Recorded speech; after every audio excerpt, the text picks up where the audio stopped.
Sir, ಈಗ ಈ ವಿಚಾರದಲ್ಲಿ ಬಹಳ ಒಂದಿಷ್ಟು ಪ್ರಶ್ನೆಗಳು ಎದ್ದೇಳುತ್ತೆ. ಯಾಕೆ ಮಂಗಳೂರಿನಲ್ಲೇನೆ ಈ ರೀತಿಯಾಗಿ ನೈತಿಕ ಪೊಲೀಸ್ಗಿರಿಯನ್ನ ನಡೆಸ್ತಾರೆ ಅಂತ ಹೇಳಿ? ನೋಡಿ, ಇಲ್ಲಿ ಏನಾಗಿದೆ ಅಂತ ಹೇಳಿದ್ರೆ, ಅವರ ವ್ಯಾಪಾರಕ್ಕೆ ವ್ಯವಹಾರಕ್ಕೆ ನೈತಿಕಗಿರಿ ಪೊಲೀಸ್ ಇದು ಮಾಡಿದ್ದಲ್ಲ ನಮ್ಮ ಕಾರ್ಯಕರ್ತರು. ಅಲ್ಲಿ 15-16 ವರ್ಷದ ಸ್ಟೂಡೆಂಟ್ ಗಳನ್ನ ವೇಷವಟಿಕೆದೊಂದಿಗೆ ತಳ್ತಾ ಇದ್ದಾರೆ. ಆ 16-17 ವರ್ಷದ ಹೆಣ್ಮಕ್ಳನ್ನ ವೇಷವಟಿಕೆಗೆ ತಳ್ತಾ ಇದ್ದಾರೆ. ಸೈಂಟ್ ಎಲೆಸಸ್ ಕಾಲೇಜ್ ಹೆಣ್ಮಕ್ಳು, ಅದರಲ್ಲಿ ಹಿಂದೂ ಇರ್ಬೋದು, ಮುಸ್ಲಿಂ ಇರ್ಬೋದು, ಕ್ರಿಶ್ಚಿಯನ್ ಇರ್ಬೋದು, ಬೇರೆ ಬೇರೆ ಜಾತಿ ಇರ್ಬೋದು. ಬಟ್ ಅಲ್ಲಿ ಈ ರೀತಿ ಆಗ್ತಾ ಇದೆ. ಅದಕ್ಕೋಸ್ಕರ ಅದ್ರ ಬಗ್ಗೆ ಪೊಲೀಸ್ ಇಲಾಖೆ ಏನ್ ಮಾಡ್ತಾ ಇದ್ದಾರೆ ಅನ್ನೋ ಗೊತ್ತಿಲ್ಲ. ಬಟ್ ನಮ್ಮ ಕಾರ್ಯಕರ್ತರು ಅದನ್ನ ಇದು ಮಾಡ್ಕೊಂಡು ಮಾಡಿದ್ದಾರೆ. ಈಗ ಅಲ್ಲ, ಕರೆಕ್ಟು. ಹಾಗಂದ ಮಾತ್ರಕ್ಕೆ ಕಂಪ್ಲೇಂಟ್ ಕೊಡ್ಬೇಕಾಗಿತ್ತಲ್ಲ. ಕಂಪ್ಲೇಂಟ್ ಎಲ್ಲಾದ್ರೂ ಕೊಟ್ರ ಪ್ರಸಾದ್ ಅತ್ತಾವರವ್ರೆ? ನೋಡಿ, ಕಂಪ್ಲೇಂಟ್ ಕೊಡುವಂತದ್ದು ನಮ್ಮ ಕೆಲಸ ಅಲ್ಲ, ಅದು ಪೊಲೀಸ್ ಕೆಲಸ. ದಾಳಿ ಮಾಡೋದು ನೋಡಿ ಕಂಪ್ಲೇಂಟ್ ದಾಳಿ ಮಾಡೋದು ಅಂತ ಹೇಳಿ ನೋಡಿ, ನಾವು ಕಾನೂನಿಗೆ ಶರಣಾಗತಿ ಖಂಡಿತ ಆಗ್ತೀವಿ. ಹಾಗಂತ ಹೇಳಿ ಹೆಣ್ಮಕ್ಳನ್ನ ನಾವು ಬಿಟ್ಟು ಕೊಡಕ್ಕೆ ಸರಿ ನಾವು ಯಾವತ್ತು ಬಿಟ್ಟು ಕೊಡ. ಪ್ರಸಾದ್ ಅತ್ತಾವರವ್ರೆ, ಯಾವುದೇ ದಾಳಿ ಮಾಡಿಬಿಟ್ಟು ನಾನು ಕಾನೂನಿಗೆ ಶರಣಾಗ್ತೀನಿ ಅಂತಂದ್ರೆ ಗೊತ್ತಿದ್ದು ನೀವು ಈ ರೀತಿಯಾಗಿ ನಡೆಸ್ತೀರಾ ಅಂತಂದ್ರೆ ಸಮಾಜಕ್ಕೆ ಏನ್ ಮೆಸೇಜ್ ಕೊಡ್ತೀರಾ? ಹೆಸರಿಟ್ಕೊಂಡಿದ್ದು ರಾಮಸೇನಾ ಸಂಸ್ಥಾಪಕರು ಅಂತ ಹೇಳಿ ನೀವು. ನೋಡಿ, ನಮ್ಮ ಕಾರ್ಯಕರ್ತರು ಈಗ ನೋಡಿ ಸಮಾಜದಲ್ಲಿ ಬೇರೆ ಬೇರೆ ರೀತಿಯ ಘಟನೆಗಳು ನಡೀತಾ ಇದೆ.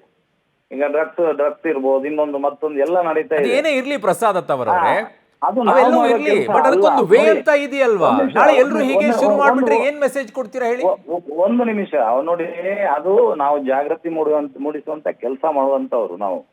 ಈ ರೀತಿ ದಾಳಿ ಮಾಡಿಬಿಟ್ಟು ಈ ರೀತಿ ದಾಳಿ ಮಾಡುವಂತದ್ದು ಜಾಗೃತಿ ಮೂಡಿಸೋದಾ ಪ್ರಸಾದ್ ಅತ್ತಾವರವ್ರೆ? ಹೌದು, 100%. ಈಗ ನೀವು ಡಿಪಾರ್ಟ್ಮೆಂಟ್ ಗೆ ಕಂಪ್ಲೇಂಟ್ ಕೊಟ್ರೆ ಎಷ್ಟು ದಿವಸ ಬಂದ್ ಆಗುತ್ತೆ? ಪಾಪ ಬಂದ ಕಮಿಷನರ್ ಒಂದ್ಸಲ ಬಂದ್ ಮಾಡ್ತಾರೆ, ನೆಕ್ಸ್ಟ್ ಬಂದವ್ರು ಪುನಃ ಓಪನ್ ಮಾಡ್ತಾರೆ. ಅಲ್ಲ, ಹೆಸರು ನೋಡಿ, ಒಂದ್ ನಿಮಿಷ ಪ್ರಸಾದ್ ಅತ್ತಾವರವ್ರೆ, ರಾಮಸೇನಾ ಅಂತ ಇಟ್ಕೊಂಡಿದ್ದೀರಾ. ರಾಮನ ಹೆಸರಿದೆ ಅದರಲ್ಲಿ. ಯಾಕದಕ್ಕೆ ಅವಮಾನ ಮಾಡ್ಬೇಕು ಈ ರೀತಿ ದಾಳಿ ಮಾಡಿ? ಯಾಕೆ ಈ ರೀತಿಯಾಗಿ ಅವಮಾನ ಮಾಡ್ತೀರಾ? ಇಲ್ಲ ನೋಡಿ, ಸಮಾಜದಲ್ಲಿ ನೀವು ಇಡ್ತಾ ಇರುವಂತ ಹೆಜ್ಜೆ ತಪ್ಪು ಅಂತ ಗೊತ್ತಲ್ವಾ? ಕಾನೂನನ್ನ ಕೈಗೆತ್ಕೊಂಡ್ಬಿಟ್ಟು ದಾಳಿ ಮಾಡೋದು. ಒಂದು ನಿಮಿಷ ನಾನು ಹೇಳ್ತೇನೆ. ರಾವಣನನ್ನು ಸಂಹಾರ ಮಾಡಕ್ಕೇನೆ ಹುಟ್ಟಿದ್ದು.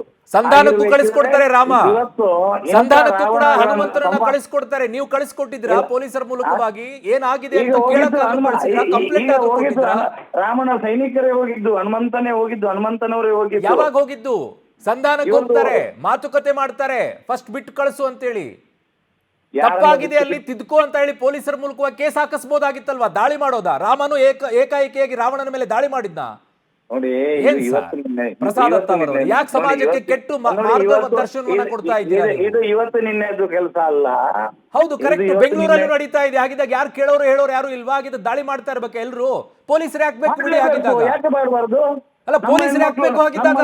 ಒಂದ್ ನಿಮಿಷ, ನಮ್ಮ ಹೆಣ್ಮಕ್ಳಾದ್ರೆ ನಾವು ಬಿಡ್ತೀವಾ? ಅಯ್ಯೋ, ನಾವು ಪೊಲೀಸರು ಹಾಕಿದ್ದಾರೆ, ಪೊಲೀಸ್ ಸ್ಟೇಷನ್ ಹಾಕಿದೆ, ಸಿಬ್ಬಂದಿಗಳು ಹಾಕಿದ್ದಾರೆ. ಅಲ್ಲಿ ಕಂಪ್ಲೇಂಟ್ ಆಗಿಲ್ಲ ಅಂದ್ರೆ ಕಮಿಷನರ್ ಕೊಡಿ, ಕಮಿಷನರ್ ಆದ್ರೂ ಕೊಡಿ. ಇಂಥದ್ದು ನಡೀತಾ ಇದೆ, ನೀವೇ ದಾಳಿ ನಡೆಸ್ತಾ ಇದ್ದೀರಿ. ಪೊಲೀಸ್ ಇಲಾಖೆಯಲ್ಲಿ ಕೇಳಬೇಕಣ್ಣ. ನೋಡಿ, ನಮ್ಮ ಹತ್ರ ಅದನ್ನು ಕೇಳಬಾರದು. ಯಾಕಂದ್ರೆ ಅದು ಪೊಲೀಸ್ ಇಲಾಖೆಗೆ ಸಂಬಂಧಪಟ್ಟಿದ್ದು. ನೀವು ಯಾಕೆ ಬಿಟ್ಟಿದ್ದೀರಿ? ಪ್ರಸಾದ್ ಅತ್ತಾವರವ್ರೆ, ನನ್ನ ನೇರವಾಗಿರುವಂತ ಪ್ರಶ್ನೆ ಇಷ್ಟೇ. ಇಂಥ ಅನೈತಿಕ ಚಟುವಟಿಕೆಯಲ್ಲಿ ನಡೀತಾ ಇದೆ ಅಂತ ಯಾರಿಗಾದ್ರೂ ಹೇಳಿದ್ರಾ? ನಾವ್ ಹೇಳುವಂತ ಅವಶ್ಯಕತೆನೇ ಇಲ್ವಲ್ಲ. ಅವಶ್ಯಕತೆನೇ ಇಲ್ಲ ಅಂತಂದ್ರೆ ದಾಳಿ ಮಾಡೋದು ಅವಶ್ಯಕತೆ ಇತ್ತಾ? 100% ಇದೆ. ನಮ್ಮನೆ ಮಕ್ಕಳ ಮೇಲೆ ನಿಮ್ಮನ್ನ ನೀವು ಏನ್ ಅನ್ಕೊಂಡಿದ್ದೀರಾ? ಈಗ ಸಮಾಜದಲ್ಲಿ ಆಗಿದ್ದಾಗ ದಾಳಿ ಮಾಡೋದು ನಿಮ್ಗೆ ಕೊಟ್ಬಿಟ್ಟಿದ್ದಾರೆ. ಯಾರ ಹಕ್ಕನ್ನ ಕೊಟ್ಟಿರೋದು ಈ ದಾಳಿ ಮಾಡಕ್ಕೆ? ನೋಡಿ, ಈ ದಾಳಿ ಮಾಡುವಂತ ಹಕ್ಕನ್ನ ಯಾರು ಕೊಟ್ರು? ಅವಕಾಶ ಇದೆಯಾ ದಾಳಿ ಮಾಡಕ್ಕೆ? ನನ್ನ ಕಾರ್ಯಕರ್ತರಾಗ್ಲಿ ಅವರ ಮನೆಗೋಸ್ಕರ ಮಾಡ್ತಾ ಇಲ್ಲ, ನೆನಪಿರ್ಲಿ. ಕರೆಕ್ಟು. ಅವ್ರಿಗೋಸ್ಕರ ಮಾಡ್ಕೊಳ್ತಾ ಇದ್ದಾರೆ, ಇವ್ರಿಗೋಸ್ಕರ ಮಾಡ್ತಾ ಇದ್ದಾರೆ ಏನೋ ಹೇಳ್ತಾ ಇಲ್ಲ ನಾನು. ಪ್ರಸಾದ್ ಅತ್ತಾವರವ್ರೆ, ನಾನು ಹೇಳ್ತಾ ಇರುವಂತದ್ದು ಪ್ರಸಾದ್ ಅತ್ತಾವರವ್ರೆ, ಸಮಾಜಕ್ಕೆ ಒಂದು ಕೆಟ್ಟ ಮೆಸೇಜ್ ಅನ್ನ ಕೊಡ್ತಾ ಇದ್ದೀರಾ. ನಿಮ್ಮ ಉದ್ದೇಶ ಸರಿ ಇರಬಹುದು, ಆದ್ರೆ ತೆಗೆದುಕೊಂಡಂತ ಕ್ರಮ ಸರಿ ಇಲ್ಲ, ಇಟ್ಟಂತ ದಾರಿ ಸರಿ ಇಲ್ಲ. ಪ್ರಸಾದ್ ಅತ್ತಾವರವ್ರೆ, ಪಬ್ಲಿಕ್ ಅಲ್ಲಿ ಒಪಿನಿಯನ್ ಕೇಳಿ. ವೇಷವಟಿಕೆಗೆ 16 ವರ್ಷದ ಮಕ್ಕಳನ್ನ ಬಳಸ್ಕೊಳ್ಳುವಾಗ ಕಂಪ್ಲೇಂಟ್ ಕೊಟ್ರ ಪ್ರಸಾದ್ ಅತ್ತಾವರವ್ರೆ? ನೋಡಿ, ಕಂಪ್ಲೇಂಟ್ ಕೊಡುವಂತ ಅವಶ್ಯಕತೆ ನನಗಿಲ್ಲ. ಅಂದ್ರೆ ನಿಮಗೆ ಯಾರ ಹಕ್ಕು ಕೊಟ್ರು ಈ ರೀತಿ ದಾಳಿ ಮಾಡಕ್ಕೆ? ಸಮಾಜ ನಾಳೆ ಎಲ್ರು ಕೂಡ ದಾಳಿ ಮಾಡಕ್ಕೆ ಶುರು ಮಾಡ್ತಾರೆ. ನಮ್ಗೇನಿದೆ, ನಾಳೆ ಎಲ್ರು ದಾಳಿ ಮಾಡಕ್ ಶುರು ಮಾಡ್ತಾರೆ. ಏನ್ ಮಾಡ್ತೀರಾ ಅವಾಗ? ಆಯ್ತು, ಮಾಡ್ಲಿ, ಒಳ್ಳೆಯ ಕೆಲಸ ಅದು. ಏನ್ ಮೆಸೇಜ್ ಕೊಡ್ತಾ ಇದ್ದೀರಾ ಪ್ರಸಾದ್ ಅತ್ತಾವರವ್ರೆ? ಇಲ್ಲ ಇಲ್ಲ ಇಲ್ಲ ಇಲ್ಲ ಏನ್ ಮೆಸೇಜ್ ಕೊಡ್ತಾ ಇದ್ದೀರಾ ಅಂತ? ಒಂದು ಸಂಸ್ಥೆಯನ್ನ ಸ್ಥಾಪನೆ ಮಾಡ್ಕೊಂಡ್ಬಿಟ್ಟು ಅದಕ್ಕೆ ರಾಮಸೇನಾ ಅಂತ ಇಟ್ಕೊಂಡ್ಬಿಟ್ಟು ಈ ರೀತಿಯಾಗಿ ದಾಳಿ ಮಾಡ್ಕೊಂಡ್ಬಿಟ್ಟು ಎಲ್ರು ಹಿಂಗೆ ಮಾಡಿ ಅಂತಂದ್ರೆ ನಾಳೆ ಏನಾಗುತ್ತೆ ನಮ್ಮ ದೇಶದ ಪರಿಸ್ಥಿತಿ? ನೋಡಿ, ನಾಳೆ ಇನ್ನೊಂದು ಶುರು ಮಾಡ್ಕೊಳ್ತಾರೆ. ಇಲ್ಲ ಇಲ್ಲ, ನನ್ನ ಸಿದ್ಧಾಂತ ಒಂದೇ ಸ್ಪಷ್ಟ ಹೇಳ್ತೀನಿ ಸರ್. ನಿಮ್ ಸಿದ್ಧಾಂತದ ವಿಚಾರದಲ್ಲಿ ಒಂದು ಅಬ್ಜೆಕ್ಷನ್ ಇಲ್ಲ ಸರ್. ಒಂದ್ ನಿಮಿಷ ಸ್ಪಷ್ಟವಾಗಿ ಹೇಳ್ತೀನಿ. ನಮ್ಮ ಭಾರತೀಯ ಹೆಣ್ಣು ಮಕ್ಕಳ ರಕ್ಷಣೆ ಮಾಡೋದು ನನ್ನ ಧರ್ಮ, ಅದು ನನ್ನ ಕರ್ತವ್ಯ. ಹೇಗೆ ಪ್ರತಿಯೊಬ್ಬ ರಕ್ಷಣೆ ಹೇಗೆ ನಿಮಗೂ ಇದೆ. ಈಗ ರಕ್ಷಣೆ ಹೇಗೆ? ಯಾವ ರೀತಿಯಾಗಿ? ಈ ರೀತಿಯಾಗಿನ ನೋಡಿ, ಅಲ್ಲಿರುವಂತ ಹೆಣ್ಣು ಮಕ್ಕಳನ್ನ ಭಯಭೀತ ಪಡಿಸಿ ಹೋಗೋದಾ? ಅದು ರಕ್ಷಣೆನಾ? ನಿಲ್ಲಿ, ಯಾವ ಹೆಣ್ಮಕ್ಳಿಗೆ ಹೊಡೆದಿದ್ದಾರೆ ಅಲ್ಲಿ ಒಳಗಡೆ ಭಯ ಹುಟ್ಟೋ ಫೋಟೋ ಹಾಕಿದ್ದಾರೆ. ನೋಡಿ, ಯಾವ ಹೆಣ್ಮಕ್ಳ ಫೋಟೋ ಹಾಕಿದಾರೆ ಅಲ್ಲಿ? ಯಾವ ವಿಡಿಯೋಗಳಲ್ಲಿ ಕಾಣಿಸ್ತಾ ಇದೆ, ಮುಖ ಅಷ್ಟೇ ತೋರಿಸ್ತಾ ಇಲ್ಲ. ವಿಡಿಯೋಲಿ ಕಾಣಿಸ್ತಾ ಇದೆ, ಮುಖ ಅಷ್ಟೇ ತೋರಿಸ್ತಾ ಇಲ್ಲ ಅಷ್ಟೇ. ಇಲ್ಲ ಇಲ್ಲ ಇಲ್ಲ ಇಲ್ಲ, ಪ್ರಸಾದ್ ಅತ್ತಾವರವರೇ, ನಾನು ಒಂದು ಮಾತು ಹೇಳ ನಿಮ್ಗೆ. ನಿಮ್ಮ ಉದ್ದೇಶ ಸರಿಯಾಗಿರಬಹುದು, ತೆಗೆದುಕೊಂಡಂತ ದಾರಿ ತಪ್ಪಾಗಿದೆ ಪ್ರಸಾದ್ ಅತ್ತಾವರವರೇ. ಬೇರೆ ಮಾರ್ಗವನ್ನ ಹುಡುಕಬೇಕು. ಸಮಾಜಕ್ಕೆ ಕೆಟ್ಟ ಮೆಸೇಜ್ ಅನ್ನ ಕೊಡ್ತಾ ಇದ್ದೀರಾ. ನಾಳೆ ಕಂಡವ್ರು ದಾಳಿ ಮಾಡ್ತಾರೆ, ನಾವು ಶರಣಾಗತರಾಗ್ತೀವಿ ಅಂತಾರೆ. ನಾನ್ ನಿಮ್ಗೆ ಹೇಳ್ತೀನಿ, ನನ್ನ ದಾರಿ ಸರಿ ಇದೆ. ಯಾಕಂದ್ರೆ ಇಲ್ಲಿ ಮಂಗಳೂರಲ್ಲಿ ಆಗ್ಲಿ, ಉಡುಪಿ ಆಗ್ಲಿ, ಬ್ಯಾಂಗ್ಳೂರ್ ಆಗ್ಲಿ, ಎಲ್ಲಾ ಕಡೆಯಲ್ಲಿ ಡ್ರಗ್ಸ್ ಮಾಫಿಯಾ ಜೋರಾಗಿ ನಡೀತಾ ಇದೆ. ಇದ್ರ ಬಗ್ಗೆ ನೀವೇನಾದ್ರೂ ಧ್ವನಿ ಎತ್ತಿದ್ದೀರಾ? ಇಲ್ಲ. ನೀವ್ ಯಾಕೆ ಅದನ್ನ ನಮಗೆ ಹೇಳಿಬೇಕಿತ್ತು ಪ್ರಸಾದ್ ಅತ್ತಾವರವರೇ. ಈಗ ನಿಮ್ಗೆ ಪೊಲೀಸರಿಗೆ ಹೇಳಕ್ ಸರಿ ಇರ್ಲಿಲ್ಲ ಅಲ್ವಾ? ನಾಳೆ ನಾನು ನಿಮಗೆ ಡ್ರಗ್ಸ್ ಇರುವಂತ ಜಾಗಕ್ಕೆ ದಾಳಿ ಮಾಡಿ ತೋರಿಸ್ತೇನೆ. ತೋರಿಸಿ, ಖಂಡಿತವಾಗ್ಲೂ ತೋರಿಸಿ. ನೀವು ಮಾಡ್ತೀರಾ ಅದನ್ನ? ಖಂಡಿತವಾಗ್ಲೂ ತೋರಿಸಿ, ಎಲ್ಲಿದೆ ಅಂತ ತೋರಿಸಿ. ನನ್ನ ಸಂಘಟನೆ, ನಾನೊಬ್ಬ ಸಂಸ್ಥಾಪಕನಾಗಿ ಹೇಳ್ತಾ ಇದ್ದೇನೆ, ನನ್ನ ಕಾರ್ಯಕರ್ತರು ಮಾಡಿದ್ದು ಸರಿ ಇದೆ. ಕಾನೂನನ್ನ ಕೈಗೆತ್ತಿಕೊಳ್ಳೋದು ಈ ಭಾರತ ದೇಶದಲ್ಲಿ ಗೌರವ ಸೂಚನೆ ಕೊಡುತ್ತೆ. ನನ್ನ ಹೆಣ್ಣು ಮಕ್ಕಳ ಈ ಸಂವಿಧಾನದಲ್ಲಿ ನಿಮಗೆ ಅವಕಾಶ ಇದೆ, ಈ ಕಾನೂನಿನಲ್ಲಿ ಅವಕಾಶ ಇದೆ ರೀತಿಯಾಗಿ ದಾಳಿ ಮಾಡಕ. ಕಾನೂನಿನ ಚೌಕಟ್ಟಿನಿಂದ ಹೊರಗಡೆ ಬಂದು ಸಂಘಟನೆಯನ್ನ ಮಾಡಬೇಕಾದ್ರೆ ದೇರ್ ಇಸ್ ಎ ರೂಲ್ಸ್. ಒಂದು ಸಂಘಟನೆಯನ್ನ ಮಾಡಬೇಕಾದ್ರೆ ದೇರ್ ಇಸ್ ಕಂಡೀಷನ್ಸ್ ಇದಾವೆ, ರೂಲ್ಸ್ ಗಳಿದಾವೆ. ಇವುಗಳನ್ನ ವೈಲೇಟ್ ಮಾಡೋ ಹಾಗಿಲ್ಲ ಅಂತ ಹೇಳಿ. ಈಗ ವೈಲೇಟ್ ಅನ್ನ ಮಾಡಿದಾಗ ಏನ್ ಫೇಸ್ ಮಾಡ್ಬೇಕಾಗತ್ತೆ ಅನ್ನೋ ಅರಿವು ನಿಮಗೆ ಇರಬೇಕಲ್ವಾ? ಸ್ವಾಮಿ, ನಾವು ಇದಕ್ಕಿಂತ ಮುಂಚೆನೂ ಮಾಡಿದೀವಿ, ಇವತ್ತು ಕಾರ್ಯಕರ್ತರು. ನಮಗೆ ಅದರಲ್ಲಿ ಏನು ಭಯ ಇಲ್ಲ. ನಾವು ನಮ್ಮ ಮನೆಗೋಸ್ಕರ ಮಾಡ್ತಾ ಇಲ್ಲ. 16 ವರ್ಷದ ನಿಮ್ಮ ಉದ್ದೇಶ ಸರಿಯಾಗಿರುತ್ತೆ, ಹಿಡ್ಕೊಂಡಿರುವಂತ ದಾರಿ ತಪ್ಪಾಗಿದೆ ಅಂತ ಹೇಳ್ತಾ ಇದ್ದೀನಿ ಪ್ರಸಾದ್ ಅತ್ತಾವರವರೇ. 16 ವರ್ಷದ ಹೆಣ್ಮಕ್ಳನ್ನ 50 ವರ್ಷದ ಮುದುಕನ ಜೊತೆ ಯಾರಿಗೆ ಕಂಪ್ಲೇಂಟ್ ಕೊಟ್ರಿ? ಏನ್ ನಿಮ್ ಕಾನೂನು ಏನು ಮಾಡುತ್ತೆ? ಕಂಪ್ಲೇಂಟ್ ಎಲ್ಲಿ ಕೊಟ್ರಿ ಹೇಳಿ? ಕಂಪ್ಲೇಂಟ್ ಕೊಟ್ರೆ ನಿಮ್ ಕಾನೂನು ಏನು ಮಾಡುತ್ತೆ? ಆಮೇಲೆ ನೋಡುವಂತೆ ಮಾಡಿದ ಇಲ್ಲೋ ಅನ್ನೋದನ್ನ ಕೇಳುವಂತದ್ದು ಆಮೇಲೆ ಬರುತ್ತೆ. ನೀವೇ ದಾಳಿ ಮಾಡ್ಬಿಟ್ರಿ, ಈಗ ಏನಾಯ್ತಲ್ಲ ಆಗಿದ್ದಾಗ ನಾಳೆ ಈ ಬ್ರಾಂಚ್ ಅಲ್ಲಿ ಆಯ್ತು, ಇನ್ನೊಂದು ಬ್ರಾಂಚ್ ಅಲ್ಲಿ ಶುರು ಮಾಡ್ಕೊಳ್ತಾರೆ. ಯಾರು ಕೇಳ್ತಾರೆ ಅಂತ ಕೇಳಿ ಪ್ರಸಾದ್ ಅತ್ತಾವರೇ, ಇಲ್ಲಿ ದಾಳಿ ಮಾಡಿದ್ರಿ, ನಾಳೆ ಇನ್ನೊಂದ್ ಕಡೆಗೆ ಶುರು ಮಾಡ್ಕೊಳ್ತಾರೆ. ಬ್ರೇಕ್ ಹಾಕೋದು ಹೇಗ್ ನೀವು? ಅಯ್ಯೋ, ಕಂಪ್ಲೇಂಟ್ ಕೊಡ್ಬೇಕಾಗಿತ್ತು, ಕೇಸನ್ನ ರಿಜಿಸ್ಟರ್ ಮಾಡ್ಬೇಕಾಗಿತ್ತು. ಯಾವ ವೇಲಿ ಹೋಗ್ತಾ ಇದ್ದೀರಾ ನೀವು? ಆಗಿದ್ದಾಗ ಏನ್ ಮೆಸೇಜ್ ಅನ್ನ ಸಮಾಜಕ್ಕೆ ಕೊಡ್ತಾ ಇದ್ದೀರಾ ಪ್ರಸಾದ್ ಅತ್ತಾವರವರೇ? ಸಮಾಜಕ್ಕೆ ನಾವು ಏನು ಗುಂಡಾಯಿಸಂ ಮಾಡ್ತಾ ಇಲ್ಲ. ಈಗ ಹಾಗೆ ಕಾಣಿಸ್ತಾ ಇರೋದು ಈಗ. ಒಂದು ನಿಮಿಷ, ನನ್ನ ಕಾರ್ಯಕರ್ತರು ಅಲ್ಲಿ ಕಾಣಿಸ್ತಾ ಇರೋದೇ ಹಾಗೆ. ಅವರ ಸ್ವಂತಕ್ಕೆ ಯಾವ ಇಲ್ಲ, ಯಾರು ಸ್ವಂತಕ್ಕೆ ಇಟ್ಕೊಳ್ಳೋದಿಲ್ಲ ಸರ್, ಯಾರು ಸ್ವಂತಕ್ಕೆ ಇಟ್ಕೊಳ್ಳೋದಿಲ್ಲ. ದೇಶದ ರಕ್ಷಣೆಗೆ, ಇದು ದೇಶದ ರಕ್ಷಣೆ ಈ ರೀತಿಯಾಗಿ ನಮ್ದು ನೋಡಿ, ನಮ್ದು ಕೆಲಸ ಹಿಂಗೇನೆ. ನಾವು ಅದರಲ್ಲಿ ಬದಲಾವಣೆ ಮಾಡಲ್ಲ. ಇದಕ್ಕೆ ಕಡಿವಾಣ ಹಾಕಬೇಕು, ಇಲ್ಲ ಅಂದ್ರೆ ಮುಂದಕ್ಕೂ ಈ ರೀತಿ ನಡೆಯುತ್ತೆ. ಪ್ರಸಾದ್ ಅತ್ತಾವರವರೇ, ಕಂಪ್ಲೇಂಟ್ ಕೊಟ್ರ ಅನ್ನೋದೇ ನನ್ನ ಮೂಲವಾಗಿರುವಂತ ಪ್ರಶ್ನೆ. ಇಲ್ಲ, ನಾವು ಕಂಪ್ಲೇಂಟ್ ಕೊಡಲಿಕ್ಕೆ ನಾನು ಸಿದ್ಧ ಇಲ್ಲ. ಯಾಕಂತ ಹೇಳಿದ್ರೆ ಅದು ನನ್ನ ಕೆಲಸ ಅಲ್ಲ. ದಾಳಿ ಮಾಡೋದು ನಿಮ್ ಕೆಲ್ಸನ? 100% ನಾನು ಒಪ್ಕೊಳ್ತೀನಲ್ಲ. ದಾಳಿ ಮಾಡೋದು ನಿಮ್ ಕೆಲ್ಸ, ನಾನು ಮಾಡ್ತೀನಿ. ನನ್ನ ದೇಶ ನಾಳೆ ಹಾಗಿದ್ದಾಗ ಆ ನಕ್ಸಲರಿಗೂ ಟೆರರಿಸ್ಟ್ಗಳಿಗೂ ವ್ಯತ್ಯಾಸ ಏನಾಗ್ಬಿಡುತ್ತೆ ನಿಮಗೂ? ಆಗಿದ್ದಾಗ ಯಾರಿಗೆ? ನಕ್ಸಲರಿಗೂ ಆಮೇಲೆ ಟೆರರಿಸ್ಟ್ಗಳಿಗೂ ವ್ಯತ್ಯಾಸ ಏನಾಗುತ್ತೆ ನಿಮಗೆ? ನಾವೇನ್ ಗುಂಡಾಕಿಲ್ಲ, ನಾವ್ಯಾರಿಗೂ ಕೊಲೆ ಮಾಡಿಲ್ಲ. ಭಯ ಹುಟ್ಟಿಸೋದೇ ಭಯೋತ್ಪಾದನೆ ಅಲ್ವಾ? ನಾವಲ್ಲಿ ಒಳಗಡೆ ಯಾರಿಗಾದ್ರು ಒಂದು ಹೊಡಿಲೇಬೇಕು ಅಂತ ಏನಿಲ್ಲ ಸರ್, ಭಯ ಹುಟ್ಟಿಸಿದ್ರೆ ಸಾಕಾಗತ್ತೆ ಅಲ್ವಾ? ಸಾಕು, ಭಯ ಇದ್ರೇನೆ ಭಕ್ತಿ ಬರೋದು, ಇಲ್ಲ ಅಂದ್ರೆ ಭಕ್ತಿ ಬರಲ್ಲ. ಹಾಗಿದಾಗ ಹಿಂದೆನೂ ದಾಳಿ ಮಾಡಿದ್ರಿ, ಅದಾದ ನಂತರ ಮತ್ತೆ ನಡೀತಾ ಇದೆ ಅಂದಾಗ ಹೇಗ್ ಭಯ ಹುಟ್ಟು ನಿಮ್ದು? ಅದೇ ಭಯವನ್ನ ಸೃಷ್ಟಿ ಮಾಡ್ತೀನಿ ನಾನು. ಹೇಗೆ ಅವ್ರು ಮಾಡಿಸ್ತಾರೆ ನನ್ನ ಕಾರ್ಯಕರ್ತರು ಹೆಂಗೆ ಮಾಡ್ಬೇಕಂತ ಇದೆ, ಅವ್ರಿಗೆ ಗೊತ್ತಿದೆ. ಹಾಗಿದಾಗ ಹಿಂದೆನೂ ದಾಳಿ ಮಾಡಿದ್ರಲ್ವಾ? ಹೌದು, ಒಪ್ಕೊಳ್ತೇನೆ ನಾನು. ಮತ್ತೆ ಆ ದಾಳಿ ಮಾಡಿದ್ರು ನಿಂತಿಲ್ಲ ಅಂತಂದ್ರೆ ನಿಮ್ಮ ಭಯ ಎಲ್ಲಿದೆ ಅಲ್ಲಿ? ಭಯ ನೋಡಿ, ಒಂದು ಅವಕಾಶ, ಒಂದು ಸಲ ಒಂದು ಇನ್ಸಿಡೆಂಟ್ ನಡೆದ ಮೇಲೆ ಸಮಾಜಕ್ಕೆ ಗೊತ್ತಾಗಬೇಕು ಈ ರೀತಿ ಆಗಿದ್ದು ತಪ್ಪಿದೆ, ಇದಕ್ಕೋಸ್ಕರ ದಾಳಿ ಆಗಿದೆ ಅಂತ ಸಮಾಜಕ್ಕೆ ಗೊತ್ತಾಗಬೇಕು. ಹೌದಲ್ವೋ? ಕರೆಕ್ಟು. ನಾನು ಹೇಳ್ತಾ ಇರೋದು ಅದೇ ಸರ್, ನಿಮ್ಮ ಉದ್ದೇಶ ಸರಿಯಾಗಿದೆ ಪ್ರಸಾದ್ ದತ್ತ ಅವರೇ, ನಿಮ್ಮ ಉದ್ದೇಶ ಸರಿಯಾಗಿದೆ. ನೀವು ಇಡ್ತಾ ಇರುವಂತ ದಾರಿ ಕಾನೂನಾತ್ಮಕವಾಗಿ ಅಲ್ಲ,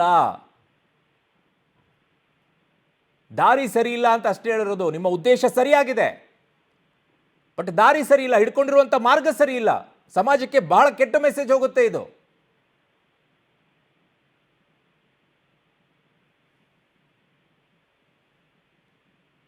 ಹಲೋ, ಕೇಳಿಸ್ತಾ ಇದೆಯಾ ಪ್ರಸಾದ್ ದತ್ತ ಅವರವರೇ? ಇದೆ. ಹಲೋ, ಹಾ, ಕೇಳಿಸ್ತಾ ಇದೆಯಾ? ನಾನು ಕೇಳ್ತಾ ಇದ್ದೆ, ಕೇಳ್ತೇನೆ. ನಾನು ಹೇಳ್ತಾ ಇರೋದು ಅದನ್ನೇ, ನಿಮ್ಮ ಉದ್ದೇಶ ಸರಿಯಾಗಿರ್ಬೋದು, ಸರಿಯಾಗಿದೆ ಅಂತಾನೂ ಹೇಳ್ತೀನಿ, ಆ ರೀತಿಯಾಗಿ ಸಮಾಜದಲ್ಲಿ ನಡಿಬಾರ್ದು ಅಂತಾನೂ ಹೇಳ್ತೀನಿ. ಆದ್ರೆ ನೀವು ತೆಗೆದುಕೊಂಡಂತ ಮಾರ್ಗ ಇದೆಯಲ್ಲ ಸರ್, ಅದು ಈ ಸಮಾಜಕ್ಕೆ ಕೊಡ್ತಾ ಇರುವಂತ ಮೆಸೇಜ್ ರಾಂಗ್ ಅಂತ ಹೇಳ್ತಾ ಇರೋದು ನಾನು. ನೀವು ನನ್ನ ಜೊತೆ ಒಂದ್ಸಲ ಮಂಗಳೂರಿಗೆ ನಿಮ್ಮ ಟೀಮ್ ಕಳಿಸ್ಬಿಡಿ. ಮಂಗಳೂರಲ್ಲಿ ಏನು ಡ್ರಗ್ಸ್ ದಂಧೆ ನಡೀತಾ ಇದೆ, ಯಾವ ನಾನು ಆ ವಿಚಾರಕ್ಕೆ ಬರ್ತೀನಿ ನಿಮ್ಮ ಹತ್ರ ಪ್ರಸಾದ್ ದತ್ತ ಅವರವರೇ, ನಾನು ಆ ವಿಚಾರಕ್ಕೆ ನಿಮ್ಮ ಹತ್ರ ಬರ್ತೀನಿ. ನಾನು ನಿಮ್ ಜೊತೆ ಬರ್ಬೇಕಾ? ನಾವೇ ಬರ್ತೀವಿ. ಅದು ಡ್ರಗ್ಸ್ ಎಲ್ಲೆಲ್ಲಿ ನಡೀತಾ ಇದೆ ದಂಧೆ ತೋರಿಸಿ, ದಂಧೆ ಎಲ್ಲೆಲ್ಲಿ ನಡೀತಾ ಇದೆ ತೋರಿಸಿ, ನಾವೇ ಬರೋಣ. ಬಟ್ ನನ್ನ ಪ್ರಶ್ನೆ ಇರುವಂತದ್ದು, ಒಂದ್ ನಿಮಿಷ ಸರ್, ನಾನು ಆಗ್ಲೂ ಹೇಳ್ತಾ ಇದ್ದೀನಿ ಪ್ರಸಾದ್ ದತ್ತ ಅವರವರೇ, ನೀವು ಮತ್ತೆ ಬೇರೆ ಕಡೆಗೆ ಹೋಗ್ಬಿಡಿ, ನಾನು ನೇರವಾಗಿ ಕೇಳ್ತಾ ಇದ್ದೀನಿ.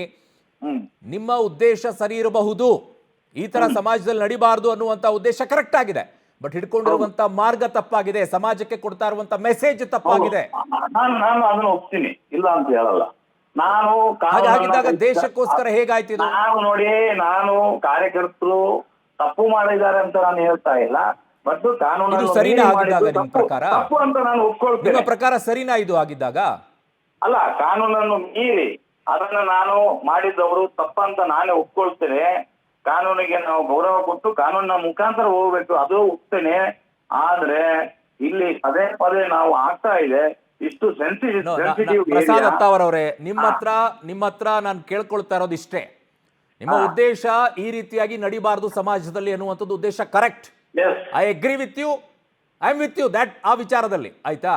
ಬಟ್ ಇಟ್ಟಿರುವಂತ ಹೆಜ್ಜೆ ಇದೆಯಲ್ಲ, ಇದು ಸಮಾಜಕ್ಕೆ ಬೇರೆ ರೀತಿಯಲ್ಲಿ ಕೊಂಡೊಯ್ಯುತ್ತೆ. ಪೊಲೀಸರ ವಿಚಾರದಲ್ಲಿ ಜನ ಏನಂತಾರೆ ಗೊತ್ತಾ, ಪೊಲೀಸರೇನ್ ಬಿಡು ನಾನೇ ದಾಳಿ ಮಾಡೋಣ ಅಂತ ಇನ್ನೊಂದಿಷ್ಟು ಸಂಘಟನೆಗಳು ಬರ್ತಾವೆ, ಬೇರೆ ಬೇರೆ ರೀತಿಯಾದಂಥ ಸಂಘಟನೆಗಳು ಬೇರೆ ರೀತಿಯಲ್ಲಿ ಉಟ್ಕೊಳ್ಳುತ್ತೆ. ಅವ್ರು ಮಾಡಿಲ್ವೇನ್ರಿ, ನಾವು ಮಾಡ್ತೀವಿ. ಈ ಮನಸ್ಥಿತಿ ಬಂದ್ಬಿಟ್ರೆ ಸಮಾಜವನ್ನು ಹೆಂಗ್ರಿ ಸುಧಾರಿಸ್ತೀರಾ ಪ್ರಸಾದ್ ದತ್ತ ಅವರವರೇ? ಹೆಂಗ್ ಸುಧಾರಿಸಕ್ಕಾಗತ್ತೆ ನೋಡಿ? ಈ ಕ್ವಶನ್ ಅನ್ನ ಈಗ ನೀವು ನನ್ನ ಹತ್ರ ಕೇಳುವ ಕ್ವಶನ್ ಏನಿದೆ ಅದನ್ನ ನೀವು ಪೊಲೀಸ್ ಇಲಾಖೆಗೆ ಕೇಳಬೇಕು ಸರ್. ಯಾಕಂತ ಹೇಳಿದ್ರೆ ಈಗ ದಾಳಿ ಮಾಡಿರೋದು ನೀವು ಪ್ರಸಾದ್ ದತ್ತ. ಒಂದ್ ನಿಮಿಷ ಪ್ರಸಾದ್ ದತ್ತ ಅವರವರೇ, ದಾಳಿ ಮಾಡಕ್ಕೆ ಇದು ಹೆಸರು ಮಾಡಕ್ಕೆ ಅಲ್ಲ. ನೀವು ಆ ಕಂಪ್ಲೇಂಟ್ ಪ್ರಸಾದ್ ದತ್ತ ಅವರವರೇ, ನೀವು ಒಂದ್ ನಿಮಿಷ, ನೀವು ಕಂಪ್ಲೇಂಟ್ ಅನ್ನ ಕೊಟ್ಟು ಪೊಲೀಸರು ಕ್ರಮವನ್ನ ತೆಗೆದುಕೊಂಡಿಲ್ಲ ಅಂತಂದ್ರೆ ಇದೇ ಪ್ರಶ್ನೆಯನ್ನ ಪೊಲೀಸ್ ಇಲಾಖೆಗೆ ಕೇಳ್ತಾ ಇದೆ. ನನಗೇನು ಭಯ ಏನಿಲ್ಲ ಪೊಲೀಸರ ವಿಚಾರದಲ್ಲಿ. ನೀವು ಇವತ್ತು ಕೇಳಬಹುದು, ಈಗ ಕೇಳ್ತೀನಿ. ಆದ್ರೆ ನೀವು ಮಾಡಿರುವಂತ ಹೆಜ್ಜೆ ಇಟ್ಟಿರೋದಿದೆಯಲ್ಲ, ಇಟ್ಸ್ ರಾಂಗ್ ಅಂತ ಹೇಳ್ತಾ ಇದ್ದೀನಿ. ಪದೇ ಪದೇ ಈ ರೀತಿಯಾಗಿ ದಾಳಿಯನ್ನ ಮಾಡ್ತಾ ಇದ್ರೆ ಸಮಾಜಕ್ಕೆ ಏನ್ ಮೆಸೇಜ್ ಕೊಡ್ತೀರಾ? ಪೊಲೀಸರಿಗೆ ಯೂನಿಫಾರ್ಮಿಗೆ ಏನ್ ಬೆಲೆ ಸಿಗುತ್ತೆ? ಹಾಗಿದ್ದಾಗ ನಾಳೆ ಪೊಲೀಸರ ವಿಚಾರದಲ್ಲಿ ಭಯ ಇರುತ್ತೆ ಸಮಾಜದಲ್ಲಿ. ಮಸಾಜ್ ಪಾರ್ಲರ್ಗೆ ಪರ್ಮಿಷನ್ ಯಾರು ಕೊಡ್ತಾರೆ ಸರ್? ಸಮಾಜದಲ್ಲಿ ಪೊಲೀಸರ ವಿಚಾರದಲ್ಲಿ ಭಯ ಇರುತ್ತಾ? ಮಸಾಜ್ ಪಾರ್ಲರ್ಗೆ ಪರ್ಮಿಷನ್ ಯಾರು ಕೊಡ್ತಾರೆ? ಆ ಪರ್ಮಿಷನ್ ಅಲ್ಲಿ ಏನಿರುತ್ತೆ ಪ್ರಸಾದ್? ಅವರು ಫಾಲೋ ಆಯ್ತು, ಈಗ ನಾನು ಅದೇ ವಿಚಾರವನ್ನ ಬೇರೆ ರೀತಿಯಲ್ಲಿ ಕೇಳ್ತೀನಿ, ಆಯ್ತಾ ಪ್ರಸಾದ್ ದತ್ತ ಅವರ? ರಾಮಸೇನಾ ಅಂತ ಹೇಳಿ ಸಂಘಟನೆಯನ್ನ ಮಾಡಕ್ ನಿಮಗೆ ಏನ್ ಅವಕಾಶ ಕೊಟ್ರು? ಯಾವ ರೀತಿಯಾಗಿ ಪರ್ಮಿಷನ್ ಕೊಟ್ರು? ಸಂಘಟನೆಗೆ ಏನಂತ ಪರ್ಮಿಷನ್ ಕೊಟ್ರು ನಿಮಗೆ? ಒಂದು ಹೋರಾಟವನ್ನ ಮಾಡ್ತೀವಿ ನಾವು, ಇಂಥ ವಿಚಾರಗಳಲ್ಲಿ ನಮ್ಮ ಹೋರಾಟ ಇರುತ್ತೆ ಅಂತ ಒಂದಿಷ್ಟು ನಿಮ್ಮ ಉದ್ದೇಶಗಳು ಇರುತ್ತೆ ತಾನೆ? ಹೌದು. ಆ ಉದ್ದೇಶಗಳ ಆಧಾರದ ಮೇಲೆ ನಿಮಗೆ ಸಂಘಟನೆ ಕೊಟ್ರ ಅಲ್ವಾ? ಹೌದು. ನಾನು ದಾಳಿ ಮಾಡ್ತೀನಿ ಅಂತಿದ್ರೆ ಸಂಘಟನೆಗೆ ಪರ್ಮಿಷನ್ ಕೊಡ್ತಿದ್ರಾ?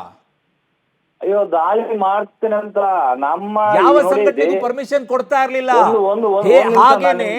ಹಾಗೇನೆ ಮಸಾಜ್ ಪಾರ್ಲರ್ಗಳಿಗೂ ಲೈಸೆನ್ಸ್ ಕೊಡ್ತಾರೆ. ಬಟ್ ಆ ಮಸಾಜ್ ಪಾರ್ಲರ್ಗಳಲ್ಲಿ ಅನೈತಿಕ ಚಟುವಟಿಕೆಗಳು ನಡೀತಾ ಇದೆ ಅಂತಂದಾಗ ಅದನ್ನ ಬೇರೆ ರೀತಿಯಲ್ಲಿನೇ ಕ್ರಮವನ್ನ ತೆಗೆದುಕೊಳ್ಬೇಕು. ಅದಕ್ಕೆ ದಾರಿ ಇದೆ ಕಾನೂನಾತ್ಮಕವಾಗಿ. 100%. ಮತ್ತೆ ನೀವು ಹೋಗ್ತಾ ಇರುವಂತ ವೇ ಇದೆಯಲ್ಲ, ಇಟ್ಸ್ ಅಬ್ಸಲ್ಯೂಟ್ಲಿ ರಾಂಗ್. ಒಂದೇ ನಿಮಿಷ ನಿಮ್ಗೆ ಇನ್ನೊಂದು ಕ್ವಶನ್ ನಾನು ಕೇಳ್ತೀನಿ. ಕೇಳಿ, ನಿಮ್ಮ ಎದುರುಗಡೆ ಒಂದ್ ಹೆಣ್ಮಗಳ ರೇಪ್ ಆಗುತ್ತೆ, ನೀವೇನ್ ಸುಮ್ನೆ ಇರ್ತೀರಾ? ಅವಾಗ ನೀವು ಪೊಲೀಸ್ ಅಂತ ಹುಡುಕ್ತೀರಾ? ಏನು? ನಿಮ್ಮ ಎದುರುಗಡೆ ಒಂದು ಹೆಣ್ಮಗಳ ರೇಪ್ ಆಗುತ್ತೆ, ಅವಾಗ ನೀವು ಪೊಲೀಸ್ ಅಂತ ಫೋನ್ ಮಾಡಿ ಕೂತ್ಕೊಳ್ತೀರಾ? ಅಲ್ಲ ನೀವು ಅವ್ರಿಗೆ ಬಚಾವ್ ಮಾಡ್ತೀರಾ? ಹೆಂಗೆ? ಕತ್ತರಿಸಾಕ್ತೀನಿ. ಕತ್ತರಿಸಾಕ್ತಿರಲ್ಲ, ಹಂಗೇನೆ ಇದು ಕೂಡ. ಅದು ಯಾಕೆ ಯಾಕೆ ಸಂದರ್ಭ ಇದೆ ಅಲ್ಲಿ, ಆ ಸಂದರ್ಭ ಅಲ್ಲಿ ಅಟೆಂಪ್ಟ್ ಆಗ್ತಾ ಇದೆ. ನಾನು ಅದನ್ನ ನೋಡ್ಕೊಂಡು ಕೂತ್ಕೊಳ್ಳಕ್ಕಾಗಲ್ಲ. ಇಲ್ಲಿ ನಿಮ್ ಗಮನಕ್ಕಿದೆ, ನಿಮಗೆ ಎವಿಡೆನ್ಸ್ ಗಳಿದೆ. ಆ ಎವಿಡೆನ್ಸ್ ಗಳ ಆಧಾರದ ಮೇಲೆ ಪೊಲೀಸರಿಗೆ ಕಂಪ್ಲೇಂಟ್ ಕೊಡಬಹುದಾಗಿತ್ತು. ಆದ್ರೆ ನೀವು ದಾಳಿ ಮಾಡಿದ್ರಿ. ಯಾಕೆ? ಕಾನೂನಿನ ಭಯ ಇಲ್ಲ. ಏನ್ ಮಾಡ್ಕೊಳ್ತಾರೆ ಬಿಡು ಪೊಲೀಸರು. ಈ ಮನಸ್ಥಿತಿಯನ್ನ ಬೆಳೆಸ್ಕೊಳ್ಬೇಡಿ. ನಾಳೆ ಹಿಂದೂ ಸಂಘಟನೆಗಳನ್ನ ಕೇಳಿಸ್ಕೊಳ್ಳಿ ಪ್ರಸಾದ್ ಅತ್ತಾವರವರೇ, ನಾಳೆ ಹಿಂದೂ ಸಂಘಟನೆಗಳನ್ನ ನೋಡೋ ರೀತಿಗಳ ಬದಲಾವಣೆ ಆಗುತ್ತೆ ನಿಮ್ಮೊಬ್ಬರಿಂದ. ಏನು ಆಗಲ್ಲ, ಆಗುತ್ತೆ. ಹಿಂದೂ ಸಂಘಟನೆಗಳು ಅಂತಂದ್ರೆ ಈಗಾಗಲೇ ಹಲವು ರಾಜಕೀಯ ಪಕ್ಷಗಳು ಮಾತನಾಡುವಂತ ರೀತಿಗಳನ್ನ ಕೇಳಿಸ್ಕೊಂಡು ವಿ ಆರ್ ಫೆಡ್ ಅಪ್. ಕರ್ನಾಟಕದಲ್ಲಿ ಏನಾದ್ರೂ ಬಿಜೆಪಿ ಸರ್ಕಾರ ಆಡಳಿತಕ್ಕೆ ಬಂದಿದ್ರೆ ಇಂಥ ಹೋರಾಟಗಳಿಂದ ಬಂದಿದ್ದು. ಇದು ದಕ್ಷಿಣ ಕನ್ನಡ ಉಡುಪಿ ಜಿಲ್ಲೆಯಿಂದ ಸ್ಟಾರ್ಟ್ ಆಗಿದ್ದು. ಪ್ರಸಾದ್ ಅತ್ತಾವರವರೇ, ನೀವು ಈ ರೀತಿಯಾದಂತ ಮೆಸೇಜ್ ಅನ್ನ ಕೊಡ್ತಾ ಇದ್ರೆ ನಾಳೆ ಹಿಂದೂ ಸಂಘಟನೆಗಳು ಅಂತಂದ್ರೆ ಈ ದಾಳಿ ಮಾಡೋರು, ನೀವು ನೋಡಿ ದಾಳಿ ಮಾಡೋರು, ಈ ರೀತಿ ಗಲಾಟೆ ಮಾಡೋರು ಅನ್ನುವಂತ ಕಳಂಕವನ್ನ ಹೊತ್ಕೊಳ್ಬೇಕಾ? ಯಾಕೆ ಹೊತ್ಕೊಳ್ಬೇಕಾ? ಬರುತ್ತೆ, ಹಾಗೆ ಬರುತ್ತೆ ಅಂತ ಹೇಳ್ತಾ ಇದ್ದೀನಿ. ಖಂಡಿತವಾಗ್ಲೂ ಹಾಗೆ ಬರುತ್ತೆ. ಹಿಂದೂ ಸಂಘಟನೆಗಳಂತಂದ್ರೆ ದಾಳಿಕೋರರು. ಕ್ವಶನ್ ಕೇಳಿ. No, I am sorry. ಈ ರೀತಿಯಾಗಿ ನೀವು ಮಾಡ್ತಾ ಇದ್ರೆ ಹಿಂದೂ ಸಂಘಟನೆಗಳ ವಿಚಾರದಲ್ಲೇನೆ ಕಪ್ಪು ಚುಕ್ಕೆ ಹುಟ್ಕೊಳ್ಳುತ್ತೆ. ದಯವಿಟ್ಟು ಅದಕ್ಕೆ ಅವಕಾಶ ಕೊಡಬೇಡಿ. ಹೋರಾಟ ಮಾಡ್ಬೇಕಾ? ನಿಂತ್ಕೊಳ್ಳಿ, ಅದ್ರ ಮುಂದೆ ನಾವು ಬರ್ತೀವಿ. ಅಲ್ಲೇನೋ ಅನೈತಿಕ ಚಟುವಟಿಕೆ ನಡೀತಾ ಇದೆ, ಯಾಕೆ ಪೊಲೀಸರು ಬರ್ತಾ ಇಲ್ಲ ಅಂತ ನಾವು ಕೇಳ್ತೀವಿ. ಈ ರೀತಿಯಾಗಿ ಕಾನೂನನ್ನ ಕೈಗೆತ್ಕೊಂಡು ಹೋಗಬೇಡಿ ಸರ್. ಸ್ವತಂತ್ರ ದೇಶಕ್ಕೆ ಕೊಟ್ಟಿಲ್ಲ, ಅರ್ಥ ಆಯ್ತಾ? ಸುಭಾಷ್ ಚಂದ್ರ ಬೋಸ್ ಅವರು ಹೋರಾಟ ಮುಖೇನ ಕೊಟ್ಟಿದ್ದಾರೆ. ಗಾಂಧೀಜಿ ಆ ರೀತಿಯಾಗಿ ಹೋರಾಟ ನಿಲ್ಲಿ ನಾನು ಹೇಳ್ತೀನಿ. ಗಾಂಧೀಜಿ ಅವರು ನಮ್ ದೇಶಕ್ಕೆ ಸ್ವಾತಂತ್ರ್ಯ ತಂದು ಕೊಟ್ಟ ಅವರ ರೀತಿ ಬೇರೆ ಇತ್ತು. ಸುಭಾಷ್ ಚಂದ್ರ ಬೋಸ್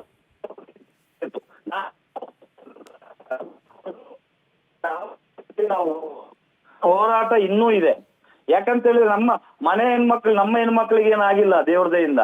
ಆದ್ರೆ ಹಿಂದೂ ಸಮಾಜ ಇರ್ಲಿ, ಯಾವುದೇ ಸಮಾಜ ಇರ್ಲಿ, ಮುಸ್ಲಿಂ ಇರ್ಲಿ, ಕ್ರಿಶ್ಚಿಯನ್ ಇರ್ಲಿ, ಯಾವುದೇ ಹೆಣ್ಣು ಮಕ್ಕಳಿಗೆ ಏನಾದ್ರು ಆದ್ರೆ ಅದು ನಾವು ಖಂಡಿತ ಅದನ್ನು ವಿರೋಧ ಮಾಡ್ತೇವೆ. ಅದಕ್ಕೆ ಜೈಲಿಗೆ ಹೋಗಕ್ಕೂ ಸಿದ್ಧ. ಕೇಸ್ ಆದ್ರೂ ಪರವಾಗಿಲ್ಲ. ಯಾಕಂತ ಹೇಳಿದ್ರೆ ನಾವು ಯಾರ ಹೆಣ್ಮಕ್ಕಳ ನನ್ ಶತ್ರು ಮನೆ ಹೆಣ್ಮಗಳು ಹೋಗ್ಲಿ, ಹಾಳಾಗಿ ಹೋಗ್ಲಿ, ನಾವು ನೋಡಿ ಕಣ್ಣಲ್ಲಿ ನೋಡ್ಕೊಂಡು ಕೂತ್ಕೊಳ್ಳೋವರಲ್ಲ. ನಮ್ಮ ಭಾರತದಲ್ಲಿ ಹುಟ್ಟಿರುವಂತ ಪ್ರತಿಯೊಬ್ಬರಲ್ಲೂ ಕೂಡ ನಮ್ಮ ರಕ್ತದಲ್ಲಿ ಹರಿತಾ ಇದೆ, ಆಯ್ತಾ? ಆತರ ನೋಡ್ಕೊಂಡು ಕೂತ್ಕೊಳ್ಳುವಂತ ಮನಸ್ಥಿತಿ ನಮ್ದು ಯಾರ್ದು ಅಲ್ಲ. ನಾನ್ ಹೇಳ್ತಾ ಇರುವಂತದ್ದು ನಿಮ್ಮ ಈ ಮೆಸೇಜ್ ಇದೆಯಲ್ಲ, ಆ ಯೂನಿಫಾರ್ಮ್ ಹಾಕೊಂಡು ಏನಿರ್ತಾರಲ್ವಾ, ನೀವು ಅವರನ್ನ ಬೇರೆ ದೃಷ್ಟಿಯಲ್ಲಿ ನೋಡೋದಾಗತ್ತೆ. ಕೇಳಿಸ್ಕೊಳ್ಳಿ ಸರ್, ಹಿಂದೂ ಸಂಘಟನೆಗಳನ್ನ ಕೂಡ ಬೇರೆ ದೃಷ್ಟಿಯಲ್ಲಿ ನೋಡ್ಕೊಳ್ಳೋದಾಗತ್ತೆ. ನಿಮ್ಮ ಉದ್ದೇಶ ಸರಿ ಇದೆ, ಇಲ್ಲ ಅಂತ ಹೇಳ್ತಾ ಇಲ್ಲ ನಾನು. ಫೋಟೋ ಹಿಂಗೆ ಇಡ್ತೀರಾ? ಈಗ ಡಿಪಾರ್ಟ್ಮೆಂಟ್ ಅಲ್ಲ, ಪೊಲೀಸ್ ಇಲಾಖೆಯಲ್ಲಿ ಇರ್ಬೋದು, ವಿಧಾನಸೌಧದಲ್ಲಿ ಇರ್ಬೋದು,